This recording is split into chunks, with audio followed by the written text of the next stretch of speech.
Good morning every one. Morning day 8. ಈಗ ನಿನ್ನೆ ಮೊನ್ನೆ ಬಂದಂಥ ಮಳೆಗೆ ಆಗಲೇ ಗಿಡಗಳೆಲ್ಲ ಆಲ್ರೆಡಿ ಸ್ವಲ್ಪ ಹೂವೆಲ್ಲ ಬರ್ತಾ ಇದೆ. ಎಲ್ಲ ಕೂಡ ನೋಡಿ ನೀವು ಹೂವಿನ ಮೊಗ್ಗೆಲ್ಲ ಕಾಣ್ತಾ ಇದೆ ಎಲ್ಲ ಕಡೆ ಗಿಡದಲ್ಲೂ ಕೂಡ.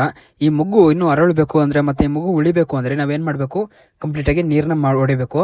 ನೀರು ಹೊಡಿಬೇಕು ಅಂದರೆ ಏನು ಮಾಡಬೇಕು, ಕೆರೆ ಇರಬೇಕು, ಮೋಟ್ರುಗಳಿರಬೇಕು. ಹಾಗಾಗಿ ಇವತ್ತು ನಮ್ಮ ಕೆರೆಗೆ ಮೋಟ್ರುಗಳೆಲ್ಲ ಇಟ್ಟಿದ್ವಿ. ಮತ್ತು ಅದ್ರ ಕೂಡ ಸರ್ವಿಸ್ ಕೂಡ ಇತ್ತು. ಹಾಗಾಗಿ ಸ್ವಲ್ಪ ಎಲ್ಲ ಕಡೆ ಸರ್ವಿಸ್ ಮಾಡ್ಸೋಣ ಅಂತ ಹೇಳ್ಬಿಟ್ಟು ಮೆಕ್ಯಾನಿಕ್ ಕೂಡ ಬಂದಿದ್ರು. ನಾವು ಯೂಸ್ ಮಾಡಲಿ ಬಿಡಲಿ ವರ್ಷಕ್ಕೊಂದ್ಸತಿ ಸರ್ವಿಸ್ ಮಾಡಿಸ್ತಾನೆ ಇರ್ತೀವಿ. ಹಾಗಾಗಿ ಏನಾದರೂ ನಾವು ನೀರು ಹೊಡಿಲಿಲ್ಲ ಅಂದರೆ ಆ ಮಗ್ಗು ಇರೋದು ದೊಡ್ಡದಾಗ್ಬಿಟ್ಟು ಅರಳೋದು ಕೂಡ ಸಾಧ್ಯ ಇರೋದಿಲ್ಲ. ಮತ್ತು ಬಿಸಿಲು ಕೂಡ ಇರೋದ್ರಿಂದ ಡ್ರಾಪ್ ಕೂಡ ಆಗುತ್ತೆ. ಈ ಮಳೆ ಬರಲಿಲ್ಲ ಅಂದರೂ ಕೂಡ ಆಗೋದು. ಈ ಥರ ಅರ್ಧಂಬರ್ಧ ಬಂದುಬಿಟ್ಟು ಹಿಂಗೆಲ್ಲ ಹಾಳು ಮಾಡಿ ಹೋಗ್ಬಾರ್ದು. ಹಂಗಾಗಿ ಇವಾಗ ಎಲ್ಲ ಮಿಷಿನ್ ಎಲ್ಲ ರೆಡಿ ಮಾಡಿಸ್ಕೊಂಡು ಸೀದಾ ನೀರು ಹೊಡೋಕ್ಕೆ ಶುರು ಮಾಡಿದ್ದೀವಿ. ಇದೇ ಥರ ಕಂಪ್ಲೀಟ್ ಎಲ್ಲ ಕಡೆನೂ ಕೂಡ ನೀರು ಹೊಡಿತೀವಿ. ರೋಬಸ್ಟಿಗೆಲ್ಲ ಆಲ್ಮೋಸ್ಟ್ ಆಲ್ ಇಷ್ಟೊತ್ತಿಗೆ ಹೊಡೆದಾಗಬೇಕಾಗಿತ್ತು. ಆಮೇಲೆ ಇದಾದಮೇಲೆ ಒಂದು ಸ್ವಲ್ಪ ಹೂವೆಲ್ಲ ಮಾಜಿದ ಮೇಲೆ ಗೊಬ್ಬರ ಹಾಕ್ಬಿಟ್ಟು ಬ್ಯಾಕಿಂಗ್ ಕೂಡ ಹೊಡಿತೀವಿ. ನೀವು ಯಾರು ಕೂಡ ನೀರು ಹೊಡಿತಾ ಇದ್ರೆ ಅಥವಾ ನಿಮ್ಮ ಕಡೆ ಯಾರು ಮಳೆ ಬಂದು ಕೈ ಕೊಟ್ಟು ಹೋಗಿದ್ರೆ ನೀವು ಕೂಡ ನೀರು ಹೊಡೀರಿ. ಮತ್ತು ನೀವೇನು ಮಾಡ್ತಿದ್ದೀರೋ ಅನ್ನೋದು ಕೂಡ ಕಮೆಂಟ್ ಮಾಡಿ.